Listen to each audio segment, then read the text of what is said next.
بسم اللہ الرحمن الرحیم۔ تحفہ غدیر، یہ کتاب مرجع اعلی جہان تشیع آیت اللہ العظمی الحاج سید صادق حسینی شیرازی دامہ ظلہ کے آثار سے لی گئی چند باتیں۔ اس کتاب میں حضرت نے حجت خدا امام کی اہمیت اور ضرورت کو بیان کرتے ہوئے فرمایا کہ زمین حجت خدا سے خالی نہیں ہو سکتی۔ اگر ایسا ہو جائے تو یہ دنیا تباہ و برباد ہو جائے۔ اس لیے رسول اللہ صلی اللہ علیہ وآلہ وسلم نے اللہ کے حکم سے مقام غدیر پر امیر المؤمنین حضرت علی ابن ابی طالب علیہ الصلاۃ والسلام کی ولایت کا اعلان کیا، اور آپ نے اس کتاب تحفہ غدیر میں واقع غدیر کو بیان کیا ہے اور غدیر کی عظمت کو مکمل بیان کرتے ہوئے فرمایا، غدیر دین الہی کی تکمیل کا باعث ہے، غدیر راحت حیات ہے، غدیر بلندی درجات کا سبب ہے، اور آخر میں غدیر سے متعلق ہماری ذمہ داریوں کو بیان کیا ہے۔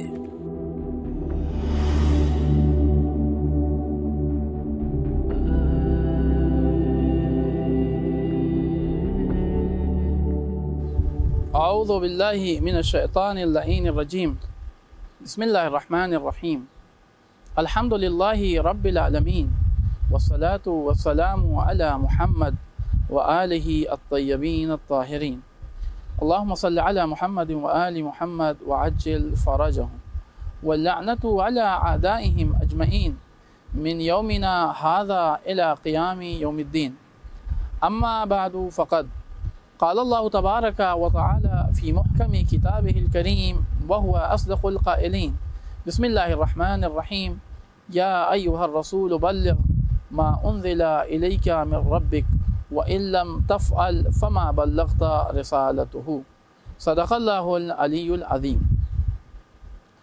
تحفہ غدیر کے عنوان سے جو دوسرا موضوع آپ کی خدمت میں لے کے حاضر ہوا ہوں، اس کا نام ہے شریعت میں عید کا مطلب کیا ہے۔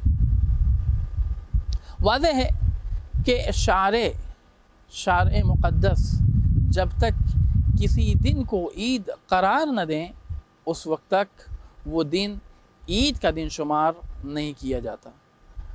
یوں تو متعدد ایام ہیں کہ جنہیں بڑا عظیم قرار دیا گیا ہے، اور متعدد ایام ایسے بھی ہیں کہ جنہیں عید کا دن قرار دیا گیا ہے، لیکن جو فضیلت عید غدیر کی ہے وہ فضیلت کسی اور عید کی نہیں ہے۔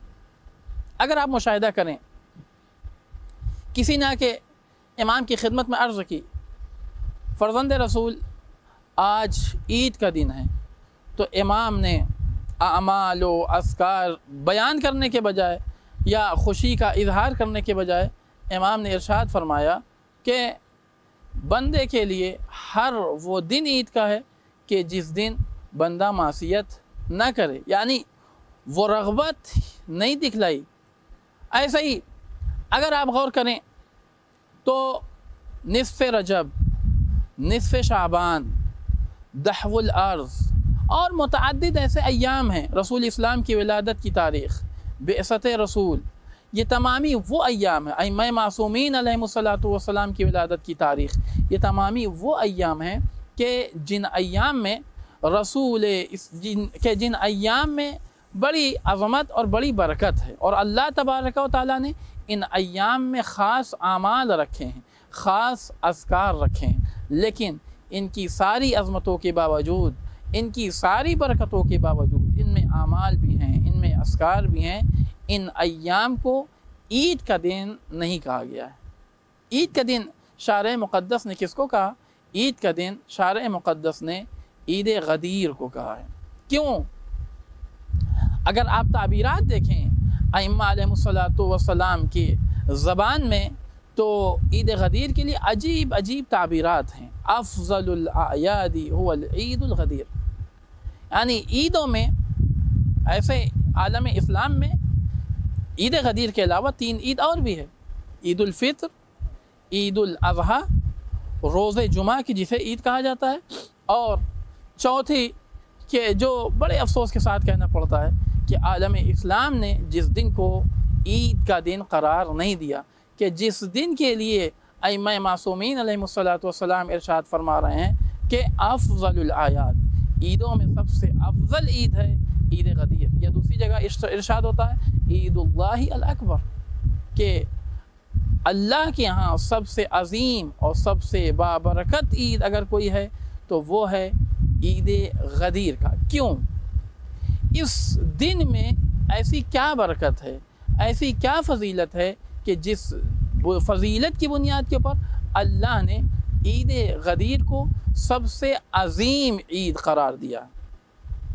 جیسا کہ میں نے آپ کی خدمت میں ذکر کیا، بقیہ ایام یقیناً عید کے ہیں. عید الفطر کو عید کہا گیا ہے، عید قربان کو عید کہا گیا ہے، یا روز جمعہ کو عید کہا گیا ہے، لیکن عید غدیر کو افضل الاعیاد کہا گیا ہے، یعنی عیدوں میں سب سے افضل عید کہا گیا. اور آئیے ائمہ معصومین علیہ السلام کی روایت آپ کی خدمت میں پیش کرتا ہوں کہ انہوں نے کتنی ترغیب دلائی ہے عید غدیر کے حوالے سے.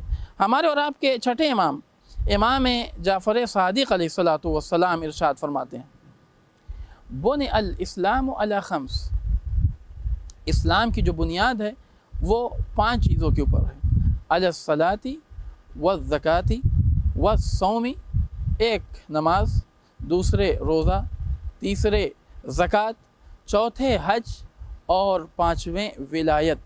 اور اسی چونکہ روز غدیر اسی ولایت کا اعلان کیا گیا ہے، لہٰذا اسی اعلان ولایت کی وجہ سے اللہ تبارک و تعالی نے روز غدیر کو تمام عیدوں پر فضیلت دی ہے. کیوں؟ اس لیے کہ جس کی ولایت کا اعلان ہو رہا ہے وہ ہر ایک کے اوپر فضیلت رکھتا ہے.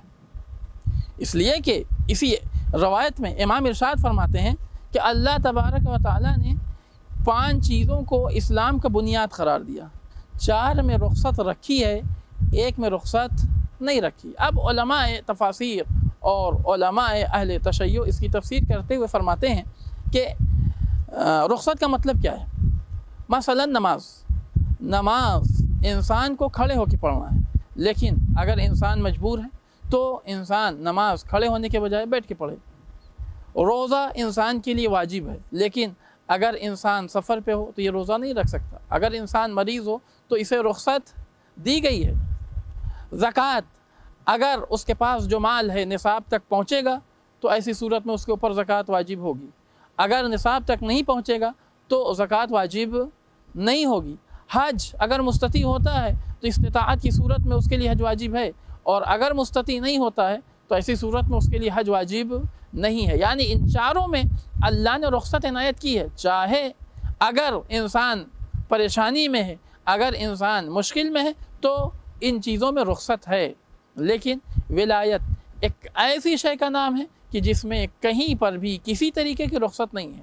انسان مرض کی حالت میں ہے، انسان صحت کی حالت میں ہے، انسان امیر ہے، انسان غریب ہے، انسان فقیر ہے، کسی بھی حالت میں ہے، ہر حالت میں ولایت کا مطالبہ ہے. بلکہ ولایت کا مطالبہ اس طریقے سے ہے کہ اپنے سارے اعمال کو اسی ولایت کے ذریعے سے پرکھو.